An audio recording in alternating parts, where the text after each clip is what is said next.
Prisoners without bars. Break free from the psychological chains controlling your life. Introduction. Prisoners without bars. Break free from the psychological chains controlling your life. We often imagine prisons as places built of stone, cold walls, thick metal bars, heavy doors that slam shut with a sound that echoes through darkness. We picture dim corridors, uniformed guards, and rows of locked cells. But the truth is far more complex, far more personal, and far closer to home. The most powerful prisons in the world are not made of concrete. They are not guarded by watchtowers or surrounded by barbed wire. They are built quietly, invisibly, inside the human mind. And many of us are living in such prisons without ever realizing it.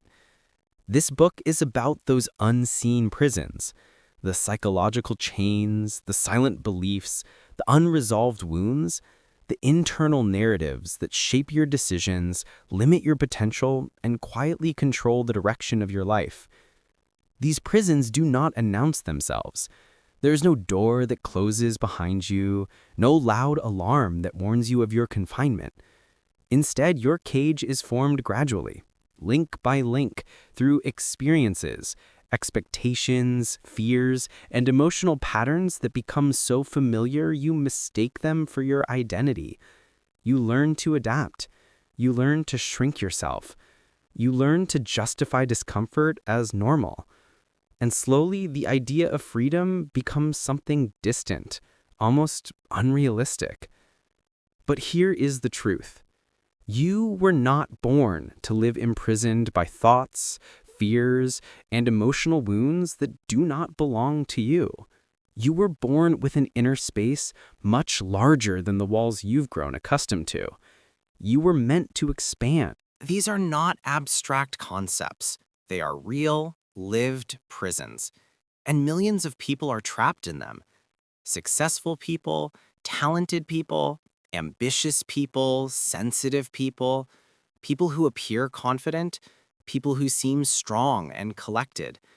Pain does not always show on the surface. Patterns do not always reveal themselves quickly. Many of the most emotionally burdened individuals are those who learn to hide their struggles behind smiles, achievements, or silence.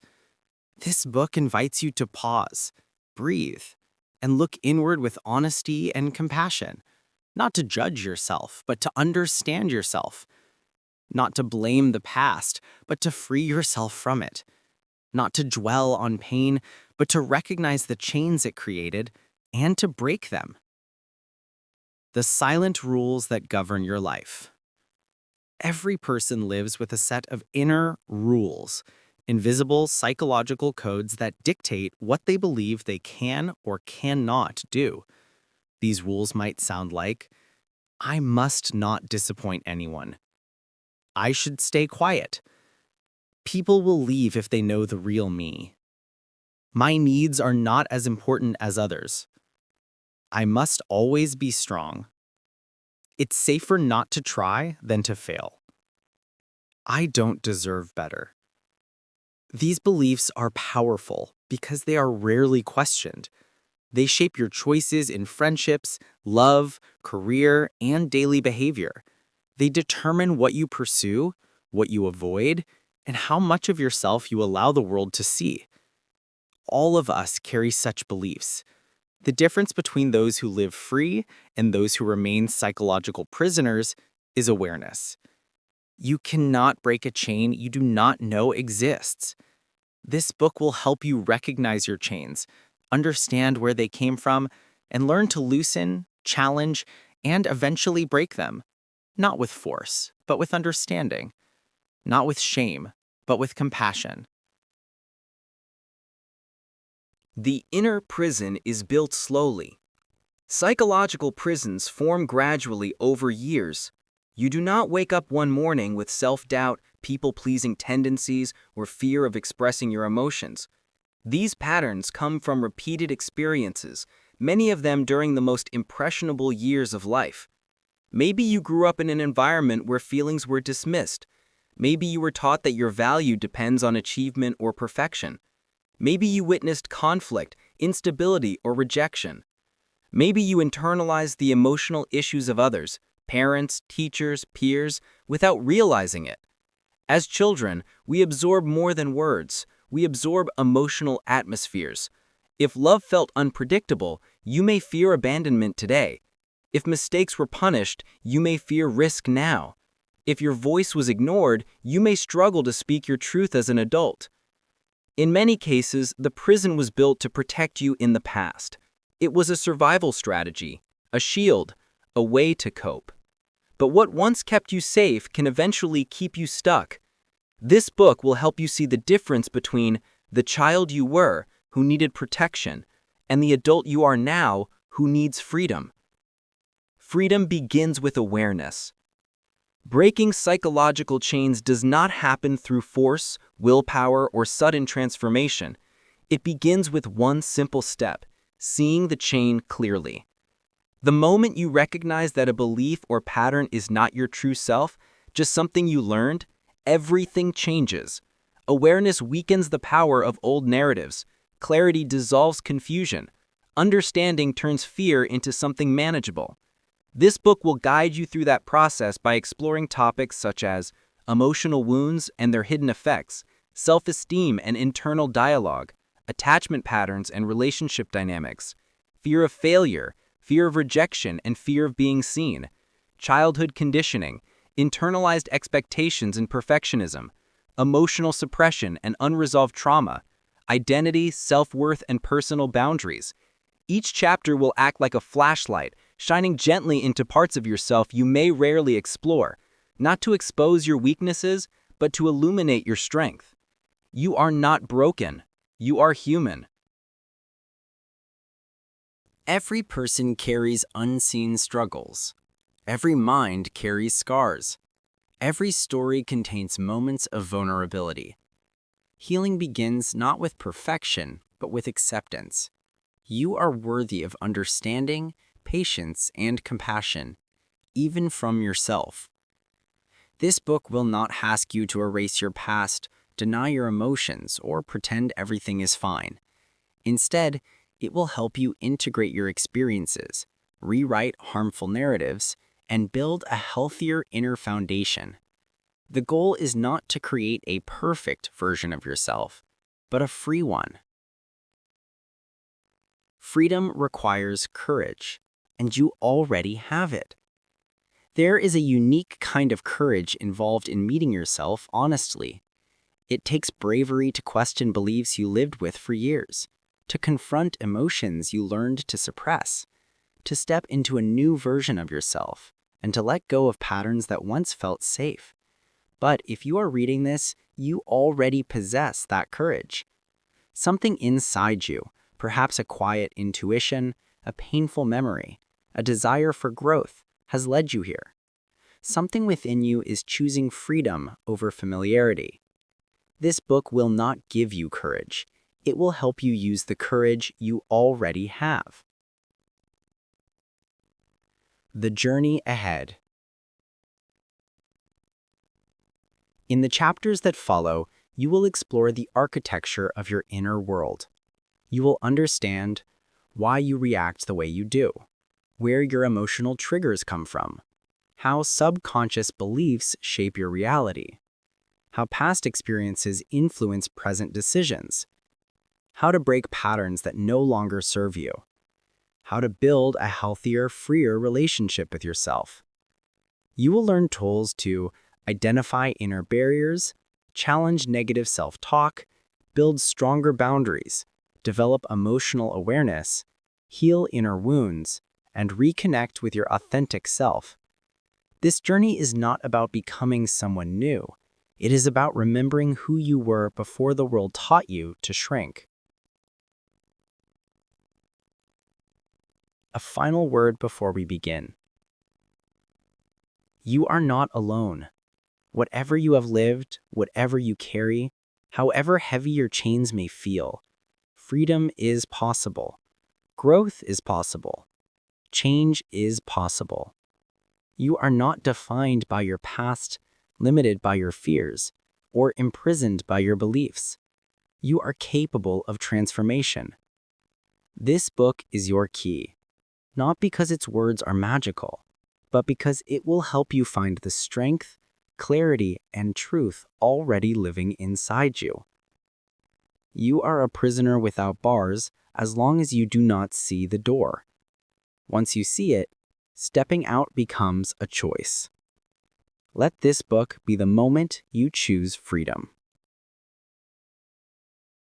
Chapter 1: The Invisible Chains: How Psychological Patterns Are Born. Most people imagine emotional suffering as something loud, crying, shouting, breaking down. But the deepest pains are rarely the ones that announce themselves. They are silent, subtle, woven quietly into the way we think, behave, and respond to the world. These are the invisible chains that shape our lives long before we learn their names.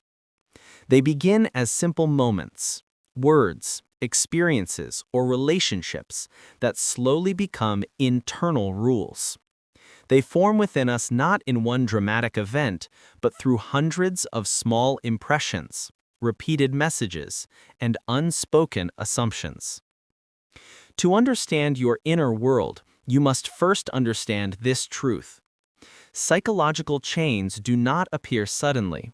They develop slowly, gently, beneath your awareness, often when you are too young to understand what is happening.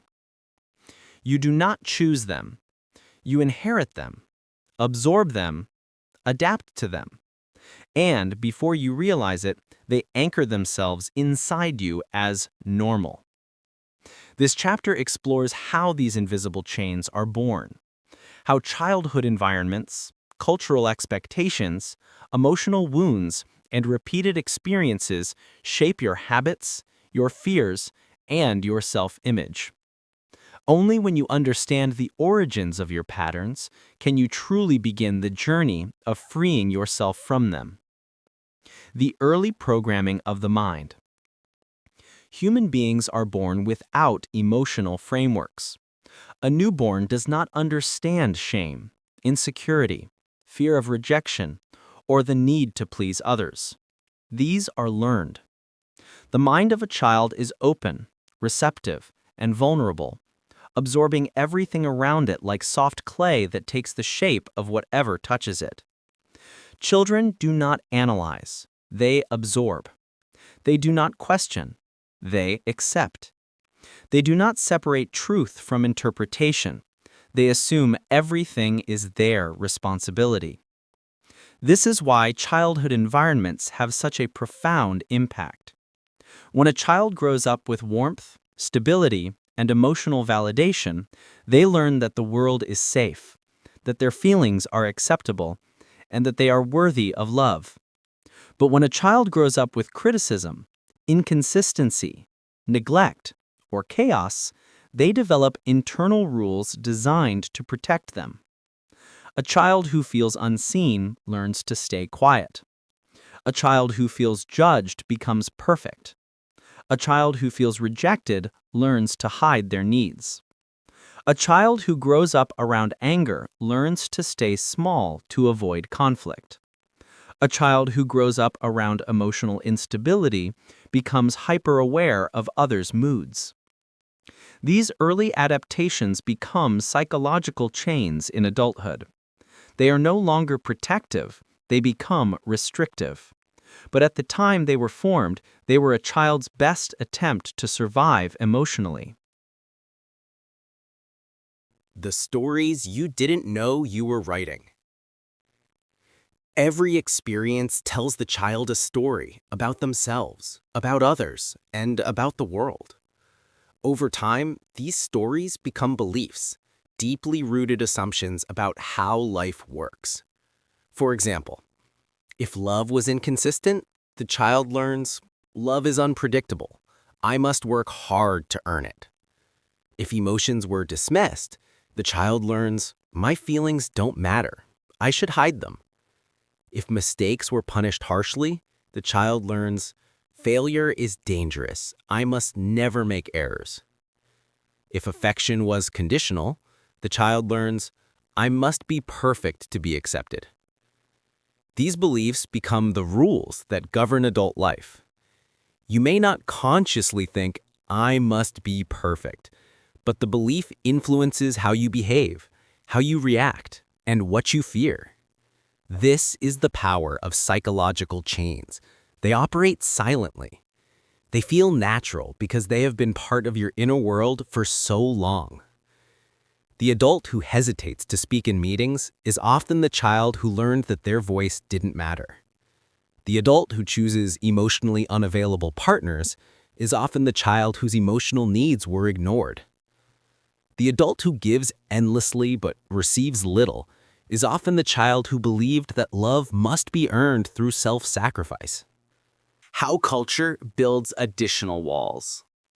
In many societies, certain emotional expectations become deeply ingrained. Don't show weakness. Always be respectful, even at your own expense. Put others before yourself. Success is the only path to worth. Cultural pressure can create an additional set of chains. You may feel obligated to be strong even when you're breaking inside. Work tirelessly even when exhausted. Stay silent to avoid judgment. Follow a path that others approve of. Hide your true dreams. Maintain an image that does not match your reality. When your inner needs conflict with social expectations, psychological tension grows. You begin to live more for others and less for yourself. You learn to wear masks. You learn to perform. You learn to suppress parts of yourself that do not fit. But suppression is not healing. Silence is not peace. Obedience is not freedom. The chains tighten when you internalize expectations that do not reflect your true self. The most powerful prison, the belief that this is just who I am. One of the biggest obstacles to psychological freedom is the belief that your patterns are part of your identity. People say things like, I'm just shy. I'm not the kind of person who takes risks. I'm too emotional. I'm naturally insecure. I'm just bad at relationships. But these statements are rarely true. They are simply patterns that have gone unexamined for so long that they feel permanent. A psychological chain becomes strongest when you believe it is unchangeable. The truth is that many of your habits were shaped by past experiences, not by your nature. You were not born afraid. You were not born insecure. You were not born silent. You were not born with low self-esteem. These are learned patterns, and what is learned can be unlearned.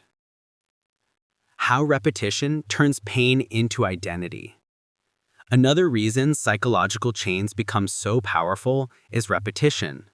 When a child repeatedly experiences ridicule, pressure, neglect, rejection, invalidation, inconsistency, emotional coldness, they eventually stop interpreting the behavior as something that happened. Instead, they interpret it as, this must mean something about me. Children cannot imagine that adults are flawed, overwhelmed, or emotionally unavailable. So they assume, there's something wrong with me. I don't deserve attention. I must try harder. My feelings cause problems. I'm too much. I'm not enough. As an adult, these beliefs stay alive unless challenged. You may wonder why you feel insecure even when people admire you. You may wonder why you apologize excessively. You may wonder why rejection hurts so deeply. You may wonder why you fear expressing your needs. You may wonder why you struggle to celebrate your achievements. It is not because you are weak. It is because the mind learned these patterns long ago. How emotional memory shapes your present. The human brain keeps emotional memories differently from logical ones. Even when you consciously understand that you are safe, loved, or capable, old emotional memories can still create fear, doubt, or avoidance. You may think, I know I shouldn't worry, yet your body reacts as if danger is near. This is because emotional memories come from a deeper part of the brain that does not use language or logic. It stores sensations, tone of voice, facial expressions, and emotional atmospheres. If your early environment was anxious, unpredictable, or critical, your nervous system learned to stay alert. Even as an adult, you may struggle to relax, trust, or feel worthy because your body is still responding to old emotional memories. Understanding this helps you gain compassion for yourself. Your reactions are not failures, they are echoes. Recognizing the chain, the first step to freedom. Before any meaningful change can happen, you must learn to notice your psychological chains. You cannot break what you cannot see. Ask yourself, why do I hesitate when I want to express myself? Why do I fear disappointing others so much? Why do I apologize for things that are not my fault? Why do I struggle to accept compliments? Why do I stay silent when I want to speak? Why do I fear closeness or vulnerability? Why do I push myself until I am exhausted? Why do I settle for less than I deserve? Each of these behaviors points to an invisible chain, and each chain has a story, a beginning, a root. To change your life, you must first understand that these chains are not your destiny. They are learned, and what is learned can be unlearned. A gentle truth before moving forward. If you take one message from this chapter, let it be this. Your patterns are not proof of weakness. They are evidence of survival. They were formed in response to real needs, real environments, real experiences. They protected you when you were young. They helped you navigate situations that were bigger than you. They kept you emotionally safe when you did not have the tools or power to do otherwise. But you are no longer that child. You no longer need those old protections. Your life today demands freedom, not fear. Growth, not avoidance. Clarity, not confusion. Presence, not survival mode.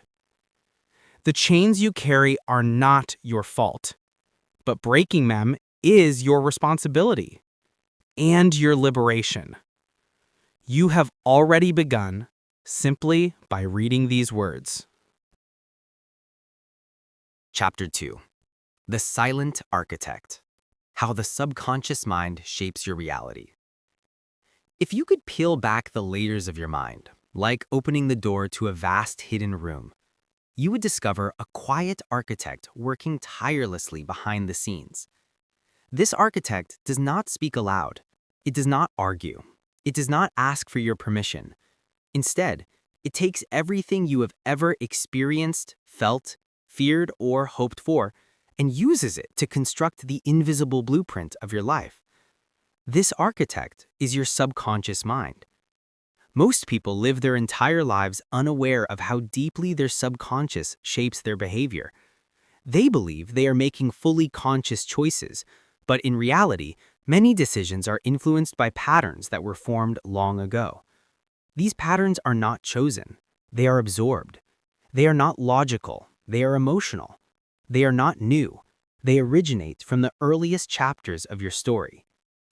To understand your psychological chains, you must understand the quiet architect that built them.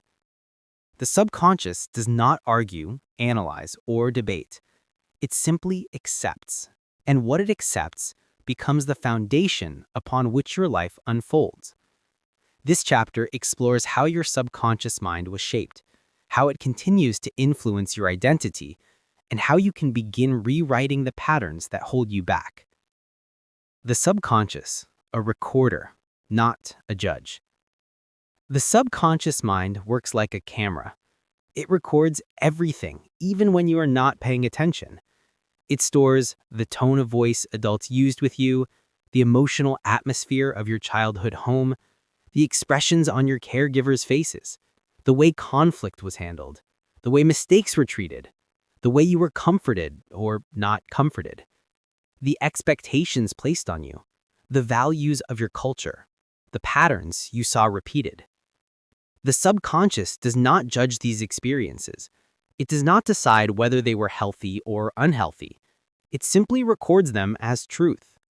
When you were too young to question anything, your subconscious was absorbing everything as normal. If love felt distant, your subconscious recorded, "This is what love feels like." If affection came with conditions, it recorded, "I must earn love." If you were constantly compared to others, it recorded, "My worth depends on performance." If emotional expression was discouraged, it recorded, "My feelings are a burden." These impressions became the rules you now follow without knowing why. You are not consciously choosing insecurity, avoidance, perfectionism, or people-pleasing. These are simply patterns your subconscious learned, long before you had the power to choose differently. Patterns form through repetition. The subconscious learns through repetition. A single moment is impactful, but repeated experiences become scripts that the mind cannot help but follow. Imagine a child who repeatedly hears, "Stop crying." The adult who says, "I'm afraid to ask for help," was once the child who felt their emotions were inconvenient. The adult who struggles with self-worth was once the child who never felt fully seen. The adult who fears rejection was once the child who experienced emotional inconsistency. Your present-day fears are often reflections of emotional memories your subconscious has kept alive. Emotional memory lives in the body. One of the most fascinating and challenging aspects of the subconscious mind is the way emotional memories become physical. Even when your logical mind says, "I'm safe now," your body might still react as if danger is present. This is why your heart may race before a difficult conversation, why your chest feels heavy when you disappoint someone, why your stomach tightens when you feel judged, why your body freezes in situations that remind you of past emotional pain. These reactions are not weakness. They are the echo of earlier experiences. The subconscious communicates through sensations, not sentences, through discomfort, not dialogue, through tension, not thoughts. If you want to understand your emotional chains, you must learn to listen to your body, not because it is fragile, but because it remembers what your conscious mind has forgotten. How the subconscious protects you and restricts you. The subconscious is not your enemy. In fact, many of your limiting patterns were originally created to protect you. A child who learned to stay quiet in a loud household was protecting their safety. A child who avoided expressing needs in an unpredictable environment was protecting their emotions. A child who learned to be perfect to avoid criticism was protecting their self-worth. A child who pretended to be strong when they were hurting was protecting their dignity. These were intelligent adaptations. They helped you stay emotionally safe. But what protected you at one stage of life may imprison you in another. Silence that once protected you becomes the reason your voice is hidden. Perfectionism that once shielded you from criticism becomes the source of endless pressure. Emotional suppression that kept you safe becomes the reason you struggle to connect. Hyper-independence that once felt necessary becomes the reason you cannot trust others. Your subconscious patterns are not mistakes. They are outdated survival strategies. The challenge is recognizing which ones are still helping you and which ones are holding you back. The illusion of personality. People often confuse subconscious programming with personality. You may say, "I'm just shy. I'm naturally anxious. I'm not good at relationships. I'm not the type of person who takes risks. I don't like attention." But are these true reflections of your nature or habits created by early experiences? Many people live inside identities that do not belong to them. They think their fears are personality traits. They think their hesitation is part of who they are. They think their emotional patterns define them. But the subconscious reflects the past, not your potential. You are not a shy person. You are someone who learned to stay quiet. You are not naturally insecure. You are someone who learned to doubt themselves. You are not bad at connection. You are someone who learned that closeness was risky. Your true personality exists beneath your programming. The challenge is rediscovering it. Why the subconscious resists change. Even when you consciously want to change, speak up, take risks, believe in yourself, your subconscious may resist. Not because it wants to sabotage you, but because unfamiliar experiences feel unsafe, even if they are good for you. To the subconscious, new equals dangerous. Familiar equals safe.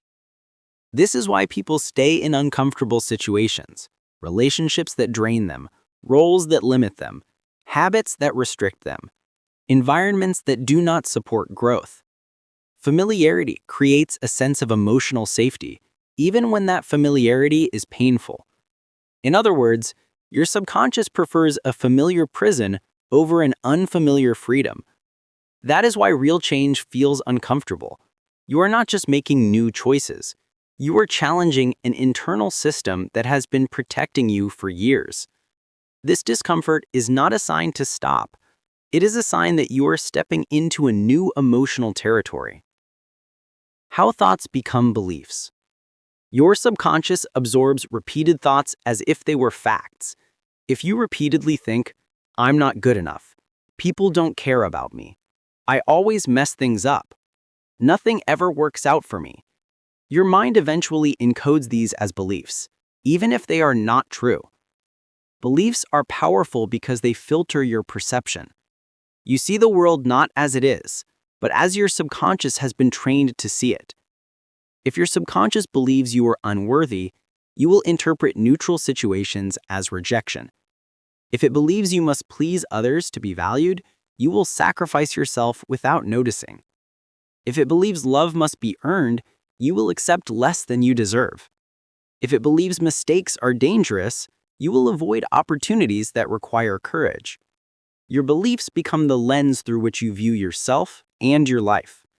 The most important question is, who taught you these beliefs? The subconscious and relationships. The subconscious plays a major role in the relationships you form, maintain, and struggle with. It influences whom you are drawn to, whom you feel comfortable with, what kind of treatment you accept, how you respond to conflict, how you express your needs, how you handle intimacy or distance. For example, if your subconscious learned that love requires sacrifice, you might end up in one-sided relationships. If it learned that conflict is dangerous, you may avoid important conversations. If it learned that affection is unpredictable, you may tolerate inconsistency. If it learned that vulnerability leads to hurt, you may keep your emotional walls high. Often, people say, "I don't know why I always end up in the same kind of relationships." The answer lies in the subconscious. It is attracted to what it recognizes, even if what it recognizes is unhealthy. You do not choose pain consciously. Your subconscious simply follows the emotional patterns it knows. Recognizing these patterns is the first step in breaking them. Identity is a story, and stories can be rewritten. Every person lives with an internal story. I am strong. I am weak. I am lovable. I am unworthy. I am capable. I am not enough. But these stories were not written by your true self. They were written by your childhood, your culture, your environment, your experiences, other people's words, moments of fear, moments of pain. Your identity is not fixed. It is a narrative, and narratives can be rewritten. You do not need to become someone new. You need to remove what was never truly you. The real you is beneath the layers of learned behaviors, inherited fears, and unconscious patterns. Your subconscious has been writing your story for years. Now it is time to take the pen back. Awareness is the beginning of liberation. The subconscious cannot be forced, it cannot be threatened, it cannot be changed through pressure, but it can be transformed through awareness. When you observe your patterns with curiosity instead of judgment, with compassion instead of shame, with patience instead of criticism, you begin to understand them. And awareness dissolves old patterns because it brings them into the light. You cannot heal what you refuse to see. You cannot rewrite what you have not read. You cannot free yourself from a pattern you do not understand. Your mind is not your enemy. It simply learned lessons from a past that no longer serves you. When you begin to notice your subconscious at work, your reactions, your insecurities, your emotional triggers, you finally gain the power to choose differently. This is the beginning of psychological freedom. The architect can be retrained. You were shaped by your early experiences, but you are not defined by them. The subconscious mind is powerful, but it is not permanent. The same way it learned fear, it can learn courage. The same way it absorbed insecurity, it can absorb confidence. The same way it learned to hide, it can learn to express. Your subconscious is not a prison, it is a blueprint. And blueprints can be redesigned. As you continue this journey, you will learn how to identify old patterns, challenge limiting beliefs, release emotional conditioning, build healthier habits, change internal narratives, reconnect with your authentic self. The chains of the subconscious are real, but they are not unbreakable. Your mind once learned to confine you, now it will learn to free you. Chapter 3. The Echo of Childhood: How Early Experiences Shape Adult Behavior. There is a moment in every person's life, often unnoticed, often forgotten, when the world begins to shape them, not through a single dramatic event, but through a series of small moments, repeated interactions, and emotional atmospheres that leave deep impressions on the developing mind. These impressions become the foundation upon which your adult personality is built. They influence how you love, how you trust, how you react to conflict, how you relate to yourself, and how you experience the world. They are the silent echoes of childhood. To understand your psychological chains, you must journey back to the earliest environments you knew: the house, the voices, the emotions, the expectations, the patterns, and the stories that surrounded you. Childhood is not just a chapter in your past, it is the blueprint of your emotional present. Even when you do not remember it clearly, it continues to live within your subconscious, influencing how you feel and behave long after you've grown up. This chapter is not about blaming the past or dwelling on old pain. It is about understanding the roots of your inner world so that you can finally free yourself from patterns that no longer serve you. The goal is awareness, not accusation; clarity, not resentment. You are not returning to the past to relive it. You are returning to understand how it shaped you.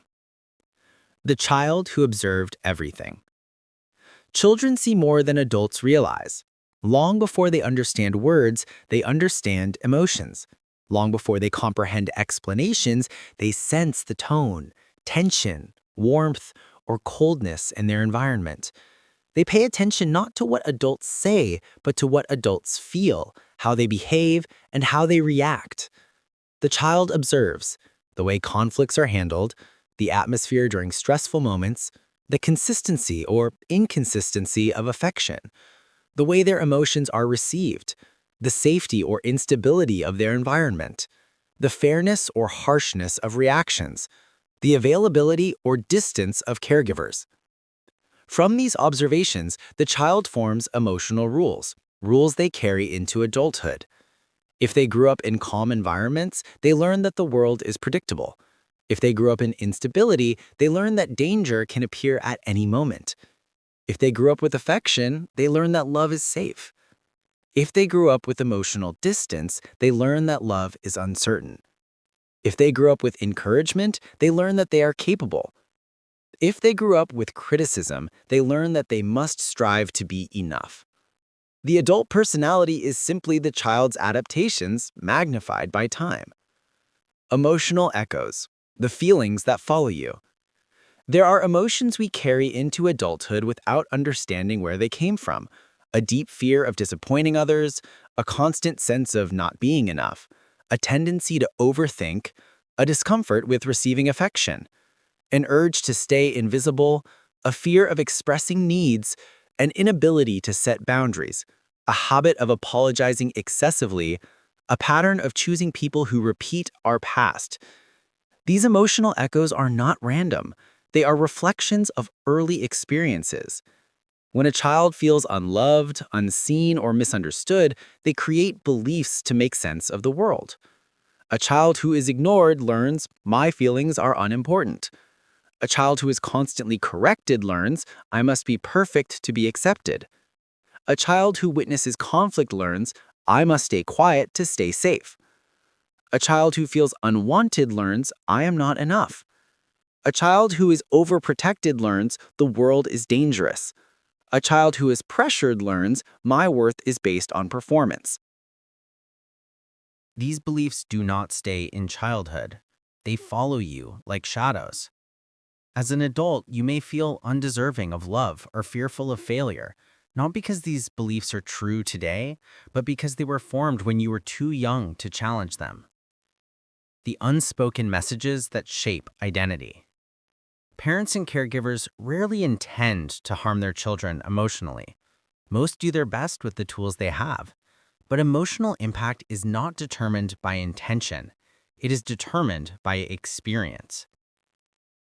The child internalizes the unspoken messages of their environment, often unintentionally. Don't be too loud becomes my voice is a burden. Be strong becomes I cannot show emotion. You disappoint me becomes I am a failure. Stop crying becomes my feelings are wrong. Why can't you be like your brother or sister? Becomes I'm not good enough. You're too sensitive. Becomes I must hide my emotions. Not now, I'm busy. Becomes my needs don't matter. These messages may not be spoken directly. They may come through repeated behaviors, facial expressions, tones, and emotional patterns. The child, unable to understand context or complexity, assumes the problem is within themselves. This is how self-doubt is born, not from failure, but from misunderstood childhood experiences. The hidden wounds, what you learned to live without. Every child adapts to survive emotionally. These adaptations become invisible wounds, needs that were never met, but were too painful to acknowledge. Some children learned to live without emotional warmth. Some learned to live without encouragement. Some learned to live without stability. Some learned to live without being heard. Some learned to live without affection. Some learned to live without boundaries. Some learned to live without protection. The wound becomes familiar, and familiarity becomes comfort, even if it is painful. As an adult, you may find yourself drawn to relationships that replicate your early environment. If you grew up with emotional distance, you may feel drawn to distant people. If you grew up with inconsistency, inconsistency may feel like normal love. If you grew up feeling unseen, you may tolerate being overlooked. If you grew up pleasing others, you may feel guilty putting yourself first. If you grew up around conflict, calm may feel uncomfortable. The past creates a template for your relationships, not because you want it, but because your subconscious recognizes what it knows.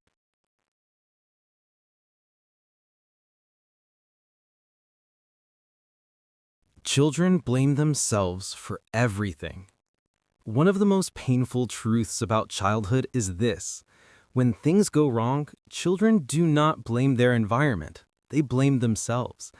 If a parent is stressed, the child thinks, I caused this. If a caregiver is distant, the child thinks, it's my fault they don't love me. If the home is unstable, the child thinks, I must try harder to make things better. If conflict happens, the child thinks, I need to learn to stay out of the way. Children interpret everything through the lens of responsibility because it feels safer to believe I can change myself to fix things than to believe I am powerless.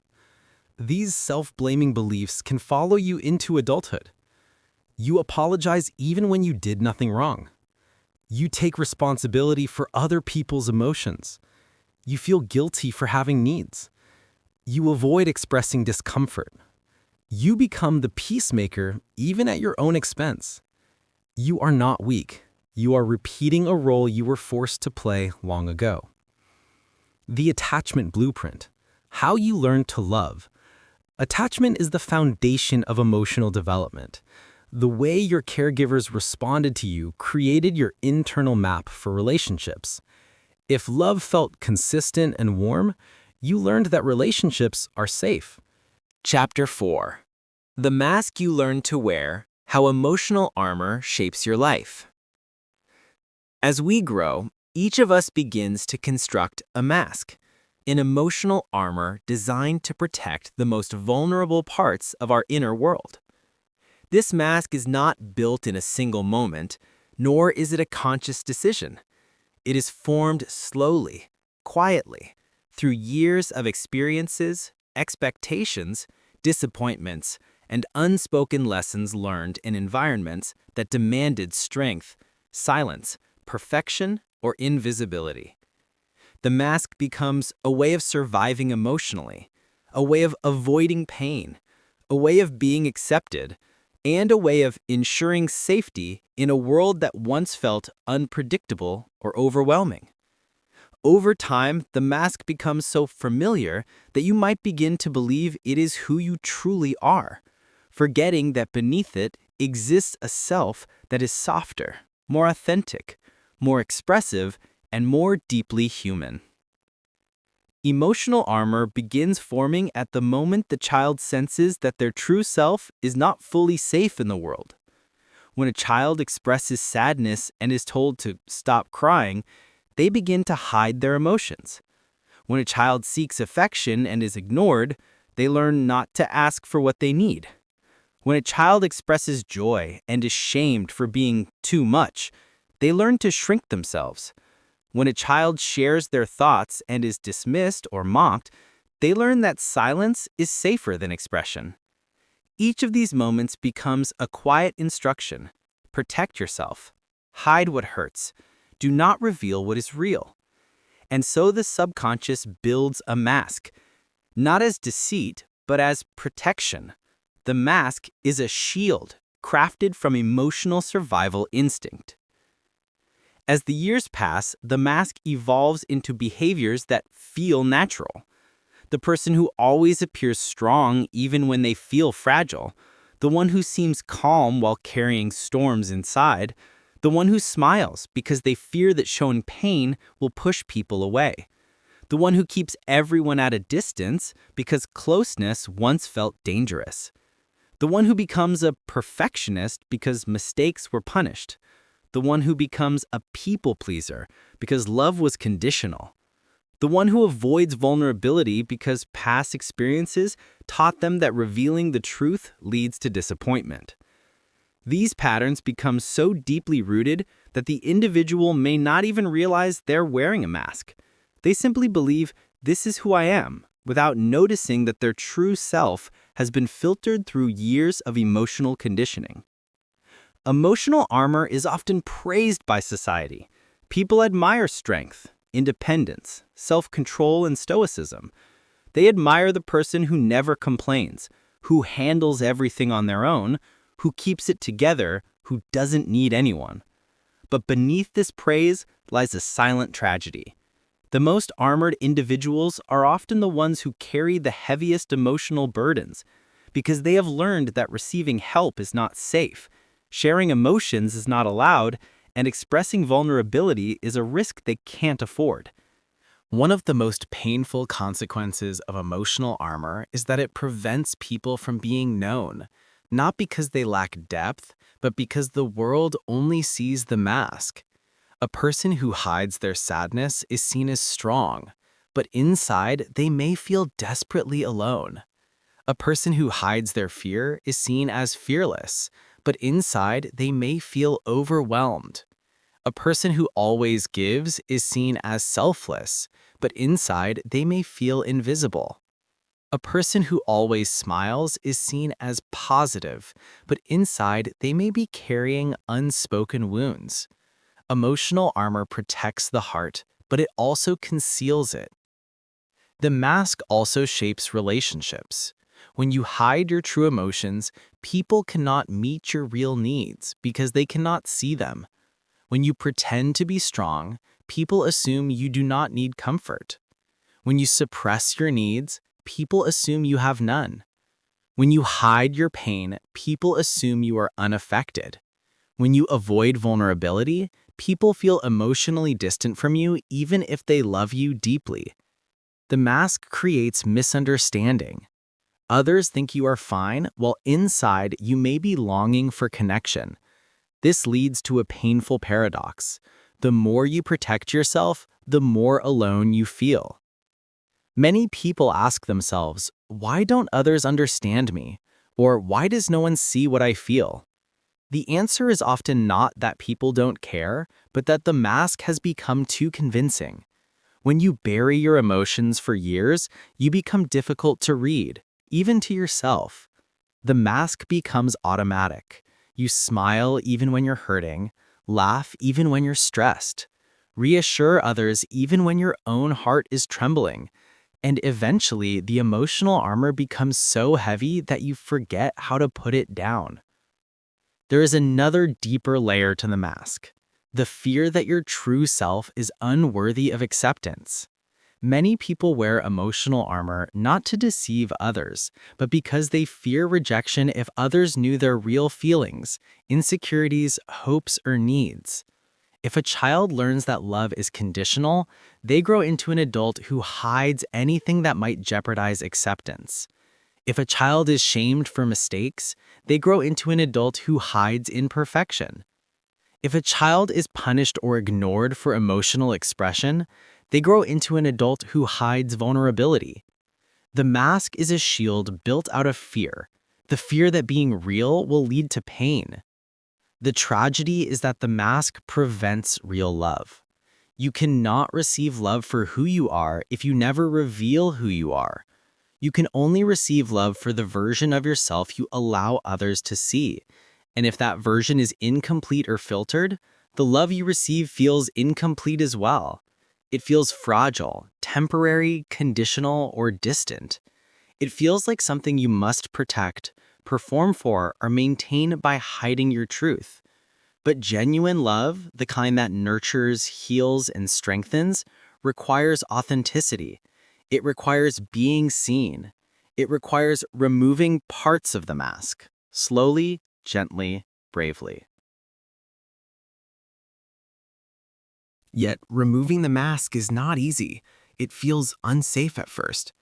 The emotional armor was built for a reason, to protect the child you once were. Taking it off feels like stepping into the world without the shield that protected you for years. You may fear judgment, rejection, humiliation, or disappointment. You may wonder, what if people cannot accept the real me? But the real question is, can I continue carrying this armor without losing myself? Because the cost of wearing the mask forever is far greater than the discomfort of learning to remove it. Healing begins with small acts of honesty, honesty with yourself. The first step is recognizing that you are wearing emotional armor.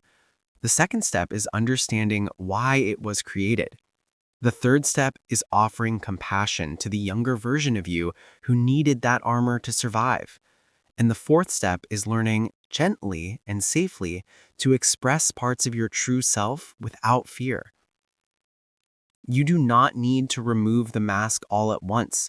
Healing is not sudden exposure. It is gradual expansion. It is learning to breathe beneath the armor. It is allowing one trusted person to see a little more of your truth. It is expressing a need you always hit. It is saying, I'm not okay, instead of pretending everything is fine. It is admitting when you are tired, asking for help when you need it, and revealing your feelings instead of swallowing them. Every small act of authenticity weakens the mask. Every moment of emotional honesty strengthens. Chapter 5. The Fear Behind the Fear. Understanding the hidden forces that hold you back. Every person feels fear, but not all fear is the same. There is the obvious fear, the one you can name, describe, and understand. It appears when you face uncertainty, risk, or challenges. But beneath that outer fear lies another kind, quieter and far more powerful. The fear behind the fear. This hidden fear is the true barrier that shapes your decisions, limits your growth, and holds you back from becoming the person you long to be. It is not the fear of failure. It is the fear of what failure might mean. It is not the fear of rejection. It is the fear of being seen as unworthy. It is not the fear of making mistakes. It is the fear that mistakes reveal something wrong with you. These deeper fears live in the subconscious, formed from childhood experiences, emotional wounds, and internalized messages that continue to echo through your adult life. This chapter explores those deeper fears, how they were formed, why they hold such power, and how you can begin breaking free from them. The fear behind the fear is rooted in the most ancient human need, the need to feel safe, accepted, and worthy. When a child grows up in an environment where emotional connection is inconsistent, where mistakes are criticized, or where affection is conditional, the child learns to fear emotional risks. They fear disappointment, not because the moment hurts, but because it reminds them of the early emotional landscapes where pain meant confusion, rejection, or loneliness. That child grows up into an adult who fears speaking up, not because the conversation itself is dangerous, but because their subconscious remembers moments when expressing themselves felt unsafe. They fear trying something new, not because the task is impossible, but because past experiences taught them that failure leads to shame. They fear closeness, not because intimacy is harmful, but because their earliest experiences associated vulnerability with emotional unpredictability. The fear becomes less about the present moment and more about the emotional memories carried within.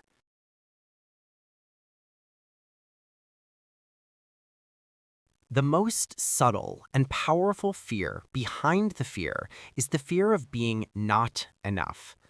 This fear forms when a child receives inconsistent messages about their worth, messages that imply love must be earned, acceptance is conditional, and attention must be won.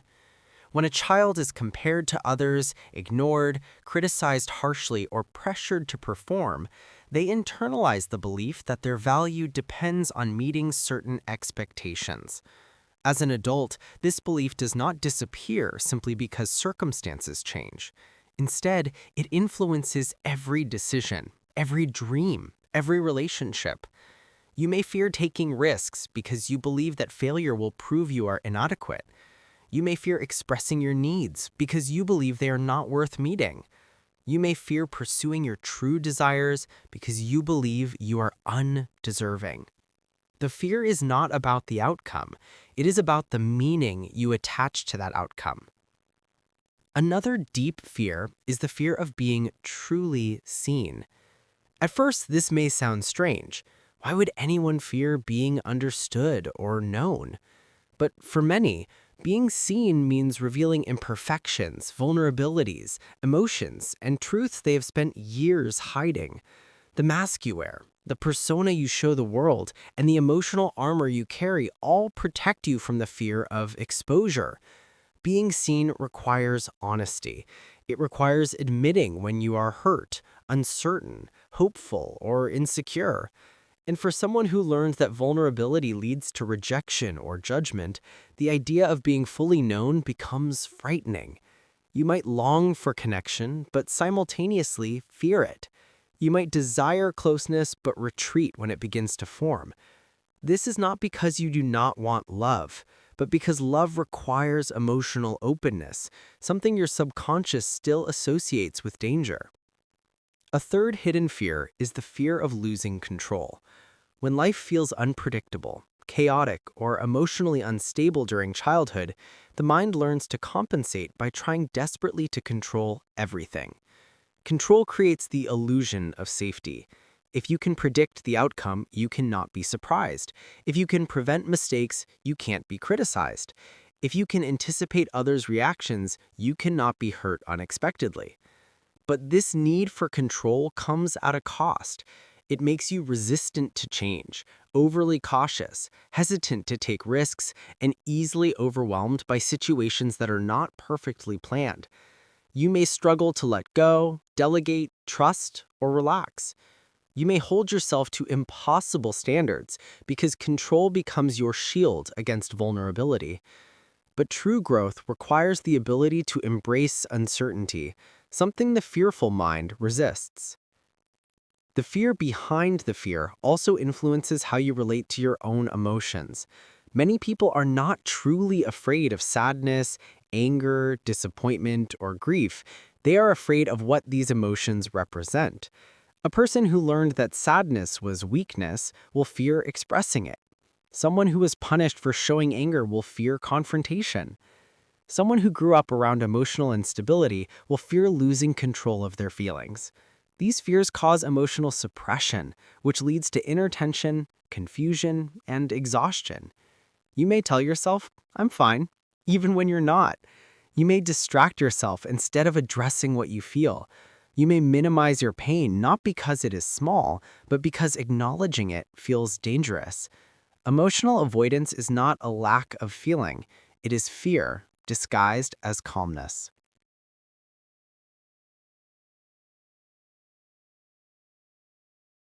Understanding the fear behind the fear is essential because it reveals the true reason you remain stuck.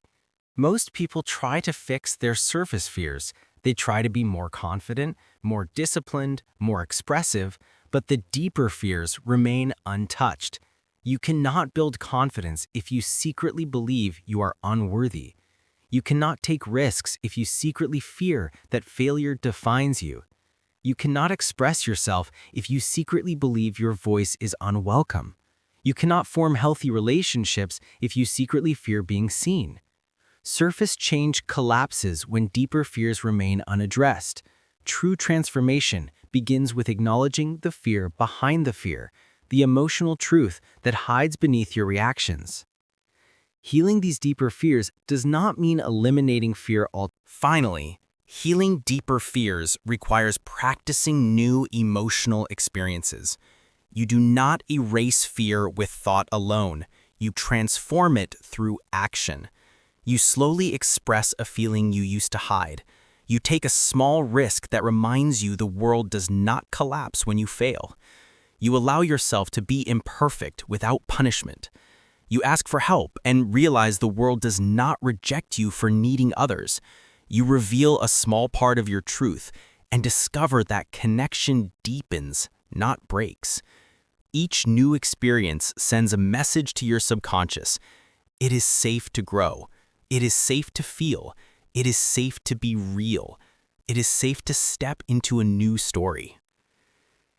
The fear behind the fear may be deep, but it is not unbreakable. It is a shadow, not your identity. It is a memory, not your destiny. It is a lesson, not a prison. And every moment of awareness, honesty, and emotional courage brings you closer to the freedom you have always deserved.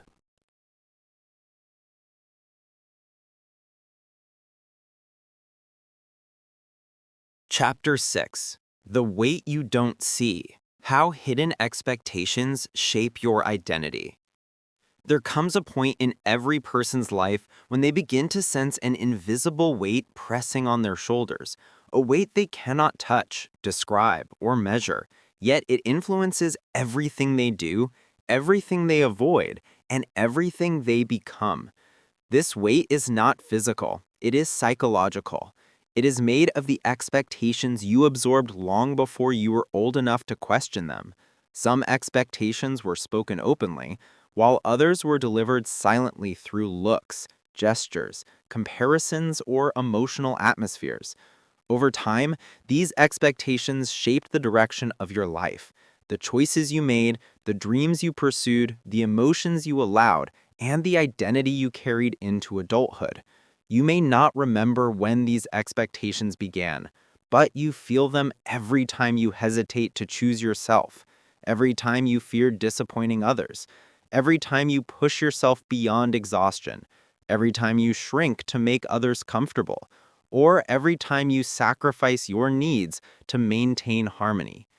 These hidden expectations are among the strongest psychological chains you will ever face, precisely because they are so silent, so familiar, and so deeply rooted that they feel like part of your personality. The expectations you carry began forming in childhood, a time when you were naturally sensitive to the emotional needs of the adults around you. Children do not simply observe their environment, they absorb it. They learn quickly what brings approval and what brings disappointment, what earns affection and what causes withdrawal, what creates safety and what triggers tension. From these lessons, a child begins to shape themselves into the version that feels most accepted. A child who sees their parents overwhelmed may learn not to express their own needs. A child who receives praise only when achieving may learn that love must be earned. A child who witnesses conflict may learn to become the peacemaker. A child who is compared to others may learn that they must constantly prove their worth. These early reactions, born of innocence and survival, gradually become lifelong roles, roles you might still be performing today without realizing where they came from. As adults, many people live under the pressure of being the strong one, the responsible one, the understanding one, the successful one, or the one who never complains. Society values these roles, often calling them admirable qualities. But beneath the admiration lies a hidden reality. These roles were often created by emotional necessity, not personal choice. You may have become the strong one because no one was strong for you. You became the responsible one because chaos filled your home. You became the calm one because conflict felt dangerous. You became the giving one because love was conditional. These roles protected you in childhood, but as you grew, they transformed into obligations, expectations you feel compelled to meet even when they drain you.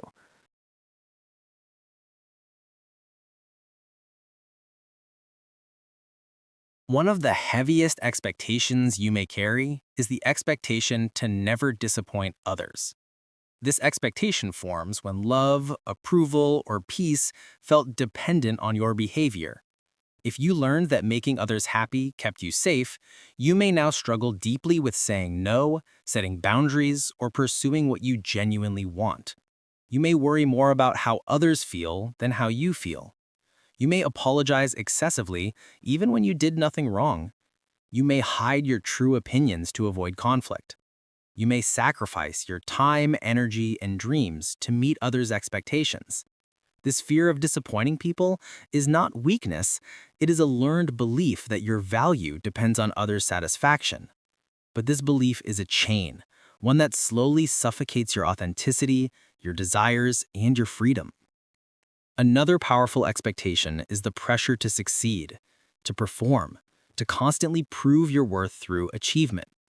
This expectation often comes from childhood environments where accomplishment was praised, but emotional needs were ignored. A child who feels valued only when they excel begins to equate achievement with love. They grow into Perhaps the most subtle expectation of all is the expectation you place on yourself, not consciously, but as a result of everything you absorbed growing up. This is the inner voice that says, I must always try harder. I must never complain. I must be strong. I must not fail. I must be perfect. I must not cause problems. I must stay quiet, or I must not need anything from anyone. These inner expectations are not natural. They're inherited. They come from the emotional roles you learn to play. And because they feel familiar, you rarely question them. Instead, you push yourself harder, carry more weight, and accept emotional burdens that were never meant to be yours. What makes these hidden expectations so powerful is that they shape your identity. You begin to believe they are part of who you are. You say things like, I'm just someone who takes care of everyone, or I don't like asking for help, or I'm not emotional, or I have to be strong, without realizing that these are roles you learned, not truths about your core self. When you live under these expectations for years, you lose connection with the softer, deeper, more authentic parts of yourself. You forget what you truly want, what you truly feel, and who you truly are beneath the weight of everything you've carried for so long. But the most important truth about hidden expectations is this: you are allowed to put them down. You are allowed to question them. You are allowed to outgrow them. You are allowed to walk away from roles that no longer reflect your truth. You are allowed to disappoint people if it means being honest with yourself. You are allowed to choose a different life than the one others planned for you. You are allowed to take up space, express your needs, feel your emotions, and redefine what it means to be you. Letting go of hidden expectations is not easy. It feels uncomfortable because it challenges the roles you have played for years. You may fear judgment, rejection, or conflict. You may worry that others will not understand. You may feel guilty for changing. But growth always requires discomfort, and freedom always requires honesty. The expectations you carry were built from the past, not from your true self. The moment you begin questioning them, they begin to lose their power. Your life belongs to you, not to the expectations placed upon you. And every step you take toward your authentic self is a step toward liberation.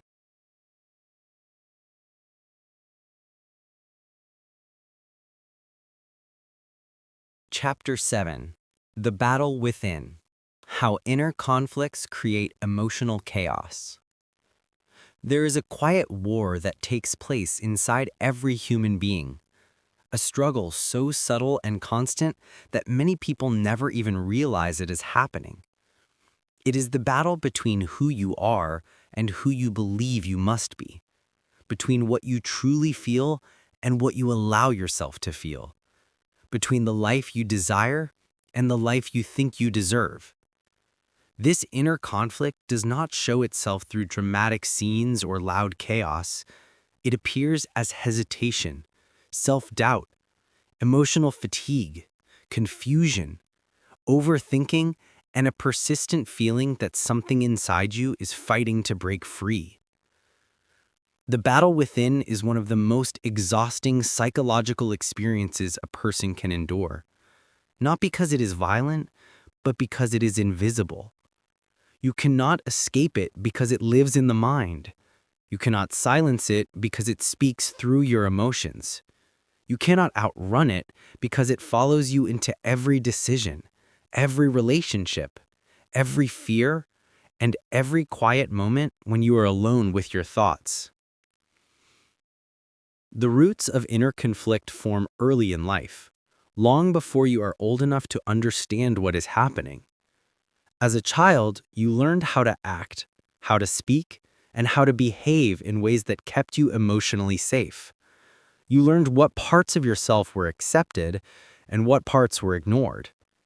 If you were praised for being quiet, you silenced your voice. If you were praised for being strong, you hid your weakness. If you were punished for being emotional, you suppressed your feelings. If you were rewarded for pleasing others, you abandoned your own needs. These early lessons created two versions of you: the true self, the one who feels deeply, thinks freely, wants honestly, and hopes courageously, and the adaptive self, the one who learned to survive by hiding, shrinking, adjusting, or performing. When these two selves move in opposite directions, the conflict begins. Inner conflict intensifies as you grow older because life becomes more complex. You begin to have dreams, desires, passions, opinions, and ambitions, but the fear-based parts of your mind still cling to old rules. Don't take risks. Don't upset anyone. Don't show weakness. Don't be different. Don't disappoint the people who expect something from you. Part of you longs to express your truth, while another part pulls you back. Part of you wants to grow, but another part fears change. Part of you wants connection, but another part fears vulnerability. Part of you wants freedom, but another part feels loyal to your past identity. This inner tension can last for years, creating an emotional tug-of-war that drains energy, breaks confidence, and leaves you feeling stuck even when you are trying your best.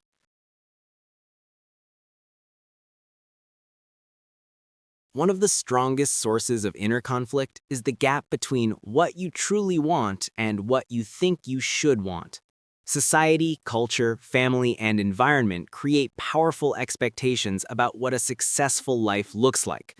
You may feel pressure to choose a certain path, behave a certain way, or follow a certain timeline, even if it does not align with your inner truth. You may convince yourself that you should be satisfied, even when you feel unfulfilled. You may pursue goals that impress others but leave you empty. This creates a painful split. Your authentic desires move in one direction, while your sense of obligation pulls you in another. The more you try to ignore this gap, the more restless, confused, and emotionally conflicted you feel. A second major source of inner conflict comes from emotional suppression. When you avoid certain emotions because they feel overwhelming, shameful, or unacceptable, they do not disappear. They retreat into the subconscious and influence your behavior from the shadows. You may bury sadness to appear strong, but the sadness returns as numbness. You may suppress anger to avoid confrontation, but the anger resurfaces as irritability or self-criticism. You may hide your fears to appear confident, but the fears return as hesitation and self-doubt. Suppressed emotions create internal blockages, like trapped energy that has nowhere to go. These blockages create confusion, heaviness, and emotional exhaustion. The conflict is not that you feel too much, it is that you are fighting what you feel. Another form of inner conflict arises from identity. Most people carry two identities: the identity shaped by childhood, family, and external expectations, and the identity shaped by their true personality, values, and inner world.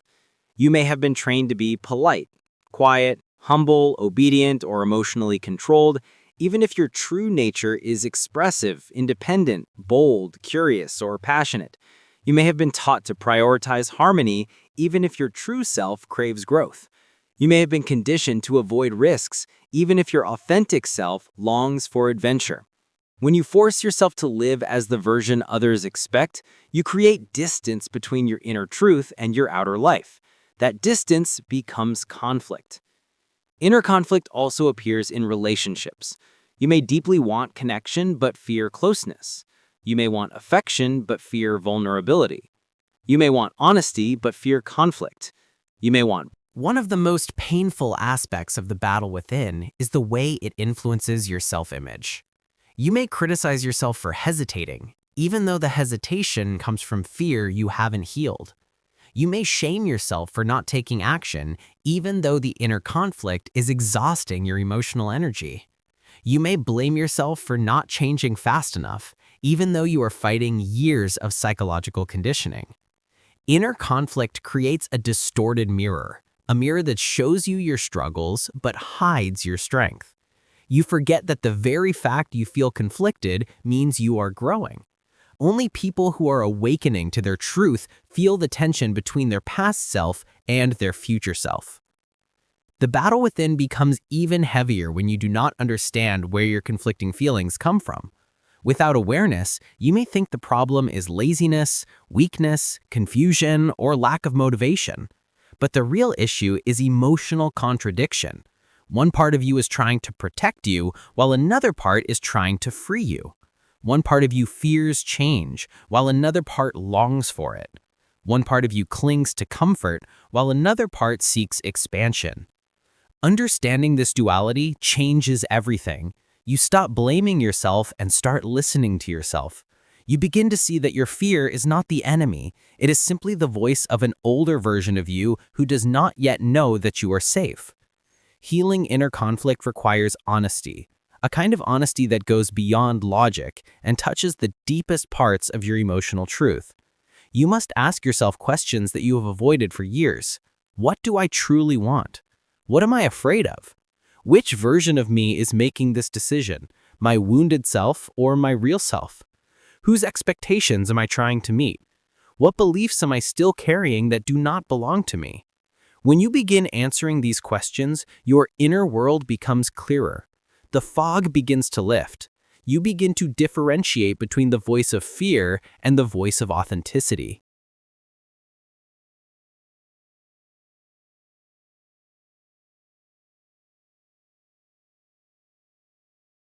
Healing inner conflict also requires compassion. You cannot force yourself into clarity. You cannot shame yourself into confidence. You cannot rush emotional alignment. You must treat yourself with the same gentleness you would offer a child who is confused, scared, or overwhelmed. You must recognize that every conflicting feeling has a story, a memory, and a reason for existing.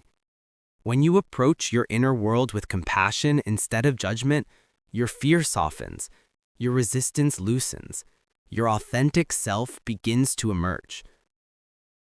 Slowly, you learn to make decisions based on truth rather than fear. Slowly, you give yourself permission to choose what feels right instead of what looks safe. Slowly, you begin aligning your actions with your emotions instead of hiding from them. Slowly, you stop abandoning yourself to meet others' expectations. Slowly, your inner world becomes quieter, not because the conflict disappears instantly, but because you stop fighting yourself. The war ends when both sides of you feel heard. The battle within is not a sign that you are broken. It is a sign that two parts of you are trying to grow in different directions. It is a sign that your past and your future are meeting in the present moment. It is a sign that you are evolving, awakening, and shedding layers that no longer belong to you. The true victory comes not from silencing the conflict, but from understanding it. And once you understand it, you can finally choose the version of yourself that is not shaped by fear, expectation, or old wounds, but shaped by truth.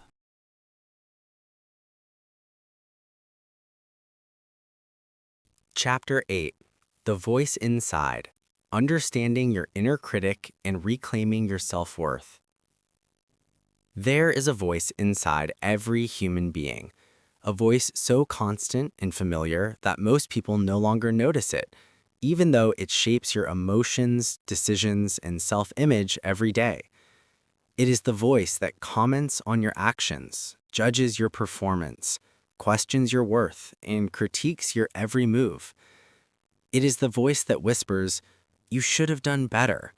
Why did you say that? You're not enough. You always fail. Don't try. You'll embarrass yourself." This voice is known as the inner critic, and it is one of the most powerful forces in the human mind. For some, it is a distant echo. For others, it is the loudest voice they hear. The inner critic is not born with you. It is built over years of experiences, shaped by childhood expectations, cultural pressures, emotional wounds, and moments when you felt unseen, unloved, or unworthy. And because it grew quietly within you, it often feels like part of your identity, even though it is not your true self.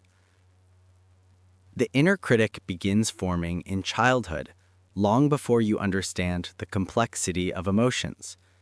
Children naturally absorb the voices of the adults around them, words spoken in frustration, disappointment, or comparison become internalized as personal truths. When a child is criticized often, they learn to criticize themselves. When a child is told to be perfect, they develop an internal perfectionist. When a child is compared to others, they develop a voice that constantly measures them against impossible standards. When a child is ignored, they develop a voice that says they are unimportant. When a child's feelings are dismissed, they develop a voice that tells them their emotions are invalid. These early messages do not remain external. They travel inward and form the foundation of the inner critic, a voice designed originally to help the child avoid emotional pain, but eventually becoming a source of suffering in adulthood. As you grow older, the inner critic evolves, gaining strength with every disappointment, failure, or painful experience. It becomes activated during moments of vulnerability, when you try something new, when you take risks, when you open your heart, or when you step outside your comfort zone. The inner critic believes it is protecting you by preventing you from failing, embarrassing yourself, or facing rejection. But its protection comes at a cost. It restricts your potential, suffocates your confidence, and undermines your sense of worth. The inner critic speaks in absolutes. Always, never, everyone, no one. It turns small mistakes into proof of worthlessness. It turns minor setbacks into catastrophic failures. It magnifies your weaknesses while ignoring your strengths. It focuses on your imperfections while forgetting your progress. It compares you to others without acknowledging your unique journey. It uses fear to maintain control, telling you that you are not ready, not capable, or not deserving of what you want. And because the inner critic sounds like your own voice, you believe it, you trust it, you accept its judgments as truth, not realizing that the critic is simply echoing old emotional wounds. The most dangerous aspect of the inner critic is the way it affects your self-worth. Self-worth is not about confidence or success. It is the quiet belief that you deserve love, respect, and dignity simply because you exist. But when the inner critic becomes powerful, it erodes this belief. It convinces you that your worth must be earned through perfection, approval, achievement, or self-sacrifice. It convinces you that love is conditional. It convinces you that mistakes make you unlovable, that failure defines you, and that being yourself is not enough. The more you listen to the critic, the more disconnected you become from your inherent worthiness. Many people do not realize how much the inner critic influences their daily life. It affects how you speak to yourself in moments of weakness. It affects how you interpret the world, turning neutral situations into threats and small challenges into overwhelming obstacles. It affects how you behave in relationships, causing you to hide your needs, tolerate disrespect, or accept less than you deserve.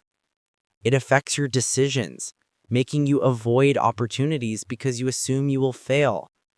It affects your emotional well-being, leading to anxiety, shame, guilt, and persistent self-doubt. The inner critic shapes your reality from within, often without your awareness. But here is the truth the inner critic does not want you to know.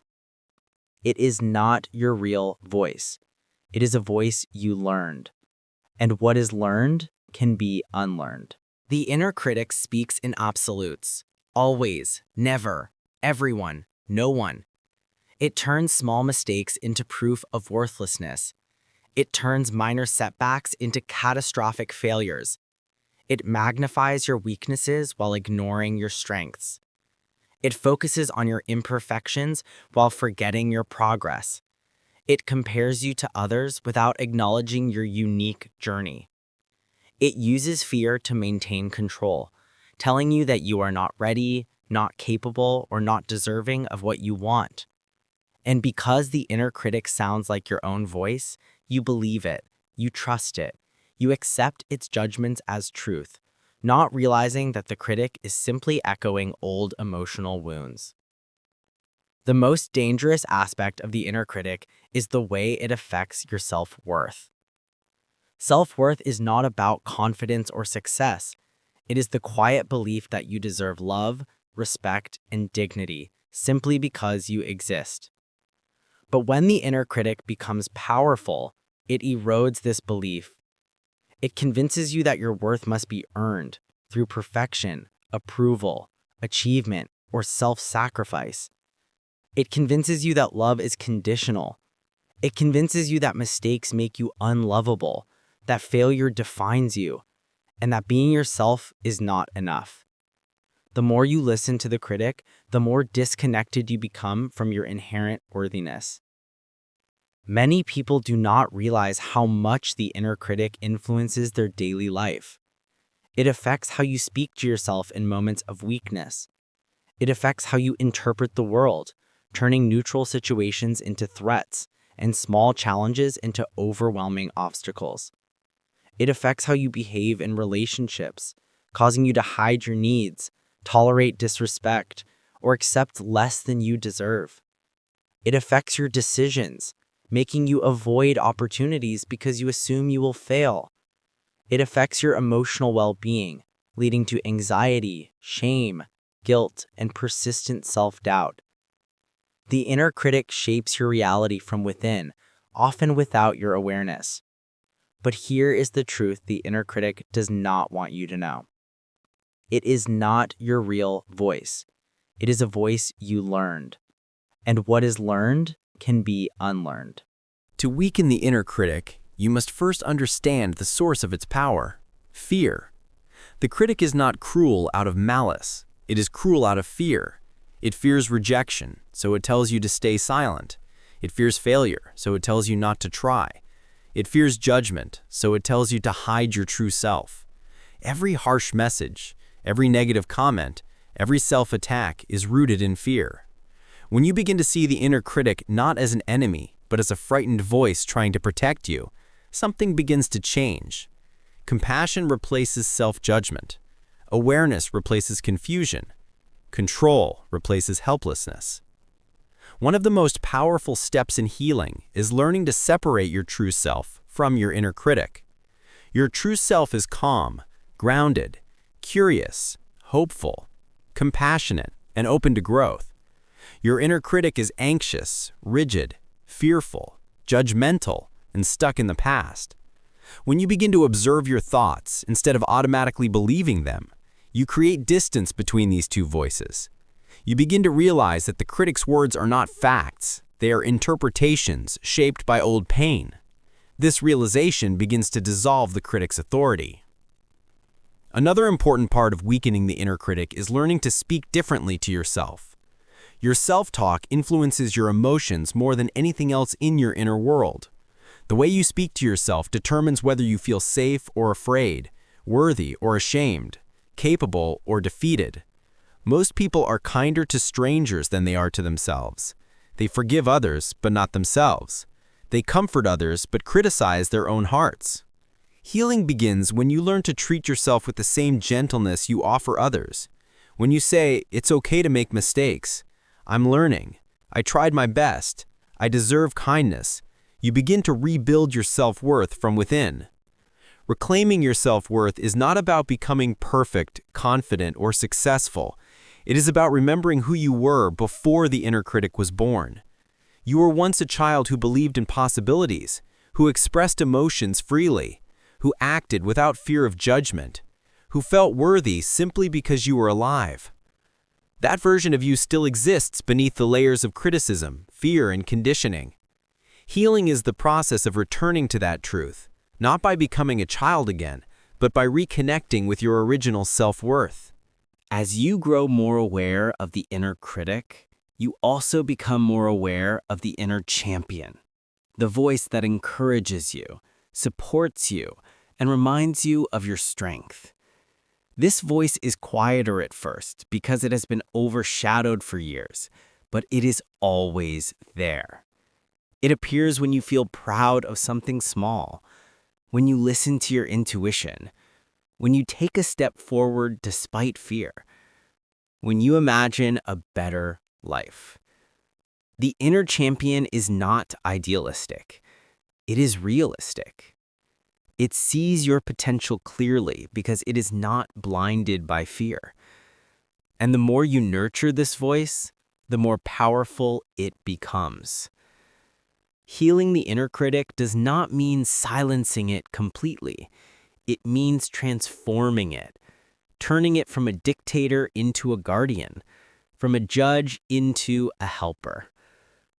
The critic will always exist, but it does not have to control your life. You can thank it for trying to protect you while gently reminding yourself that you are no longer the child who needed its armor. You can guide it rather than obey it. You can listen without surrendering. This is what inner freedom looks like. Not the absence of fear, but the ability to move forward despite it. You reclaim your self-worth not through perfection, but through acceptance. Not through achievement, but through self-compassion. Not through silence, but through truth. Not through pleasing others, but through honoring yourself. You reclaim your worth by reminding yourself every day, I am enough as I am. I am allowed to grow. I am allowed to rest. I am allowed to take up space. I am worthy of love even when I am imperfect. Chapter 9. Rebuilding the Self, How Healing Begins from the Inside Out.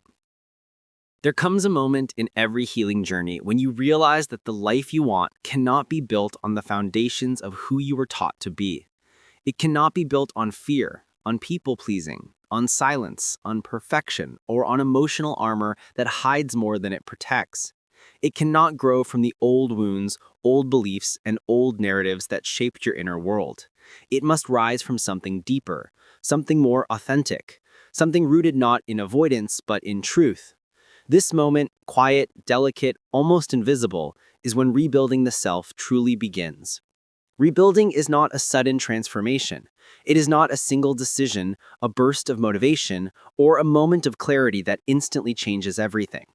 Rebuilding is a gradual process of unlearning who you were forced to become and rediscovering who you truly are. It is a slow, steady return to the self that existed before fear, expectations, and emotional wounds shaped your identity. And this process requires patience, compassion, and a willingness to face parts of yourself you have avoided for years. Healing does not begin with confidence, it begins with honesty. You must acknowledge the parts of your life that feel heavy, the roles that drain you, the relationships that limit you, the habits that numb you, and the beliefs that silence your growth. You must recognize the familiar patterns that keep repeating, the self-doubt that follows every achievement, the fear that appears before every decision, the guilt that whispers every time you choose yourself, the hesitation that stops you from pursuing opportunities, and the emotional walls that prevent connection. These patterns are not random.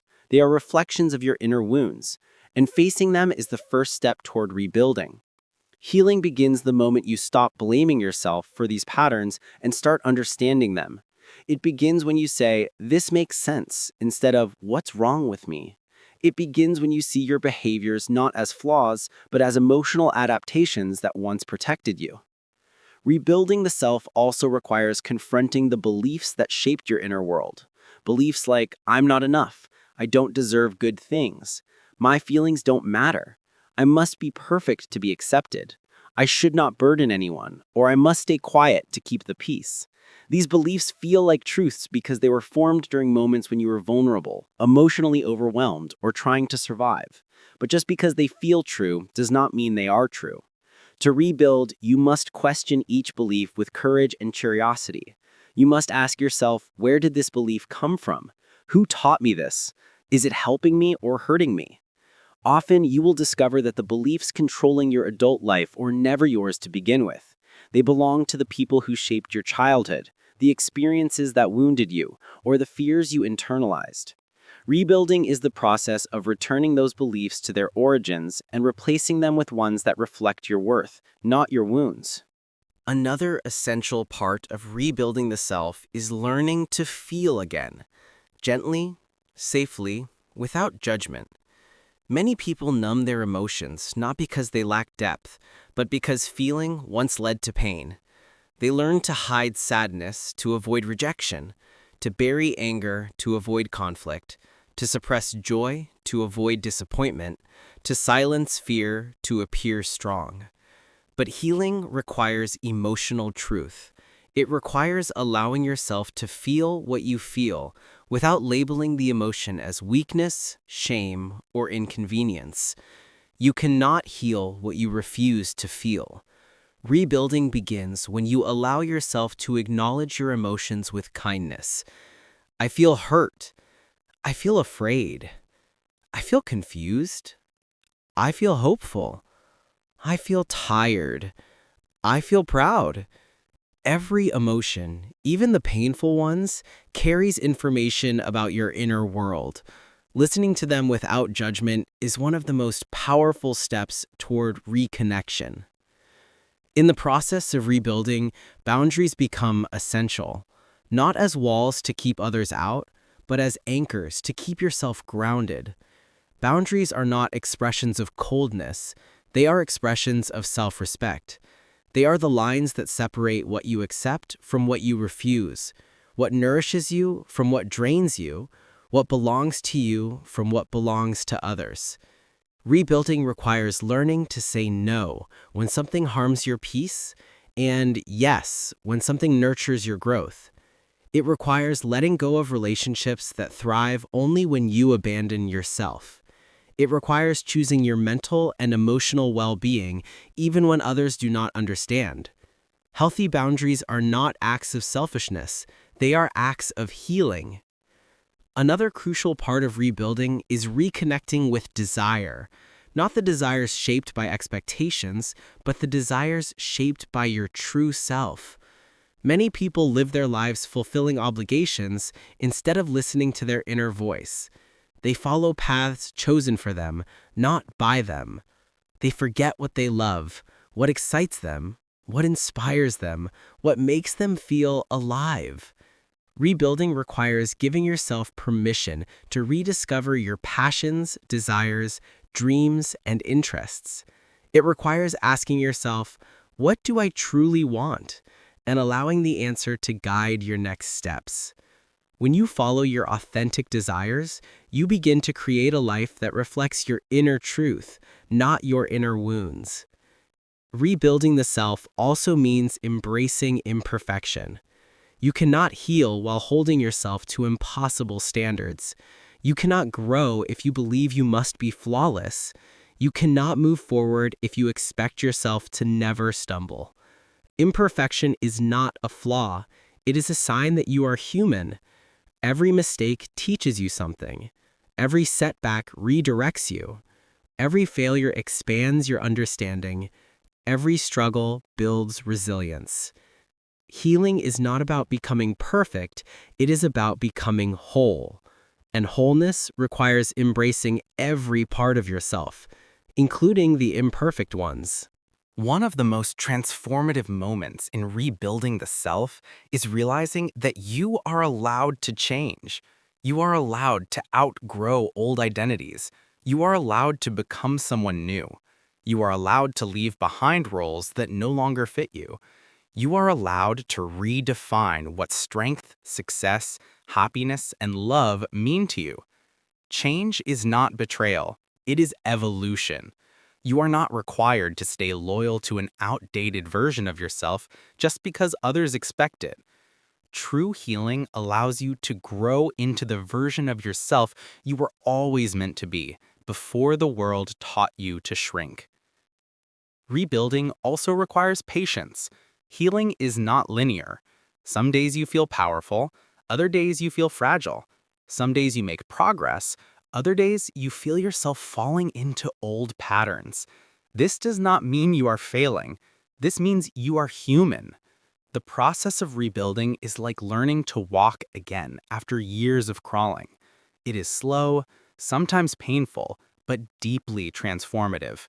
What matters is not perfection, it is persistence. What matters is not speed, it is consistency.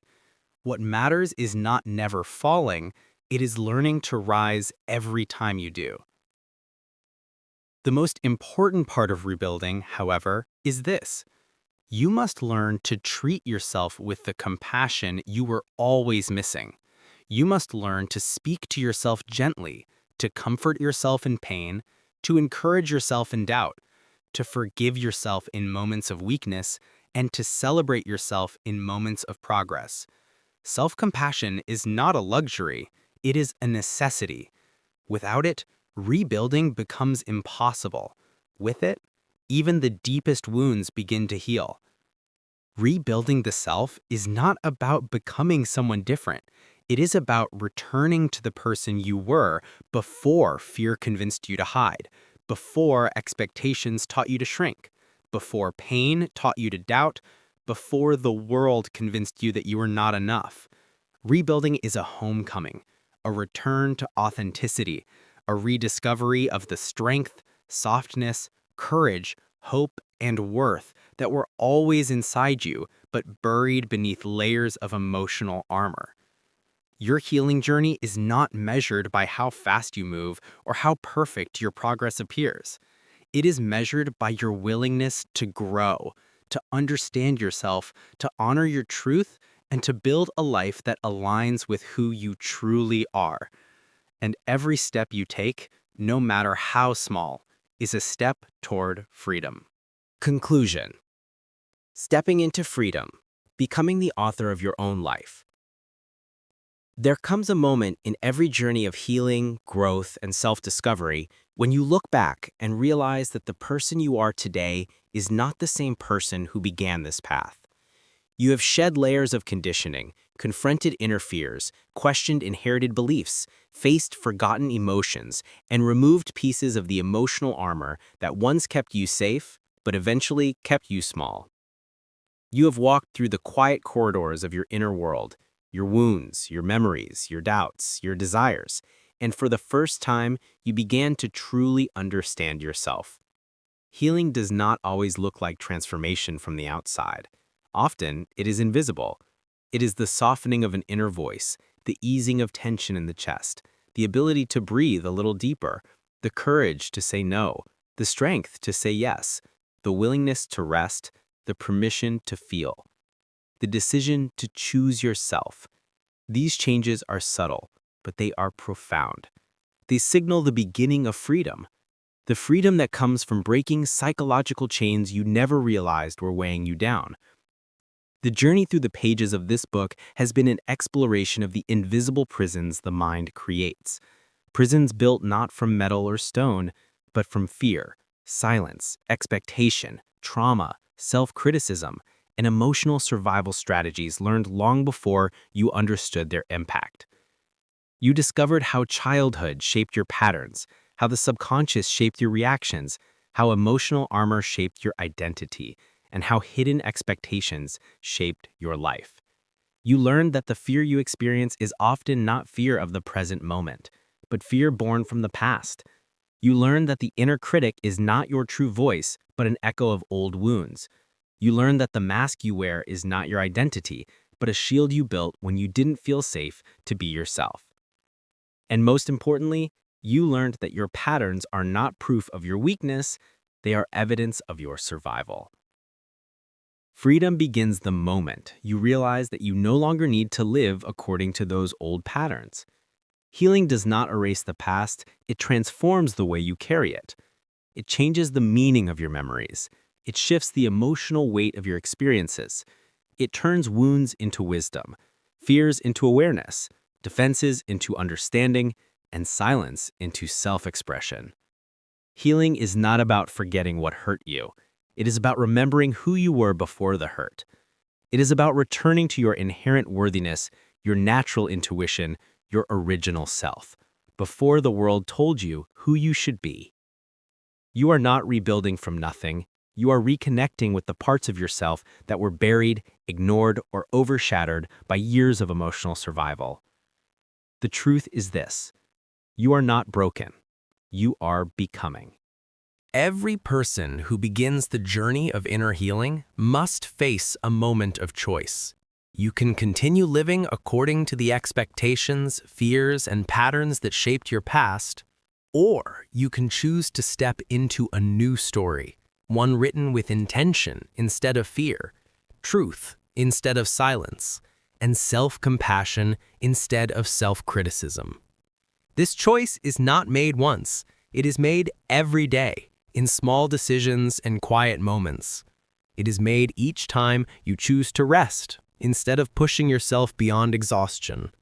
Each time you speak up instead of staying silent. Each time you honor your feelings instead of suppressing them. Each time you set a boundary. Each time you ask for support.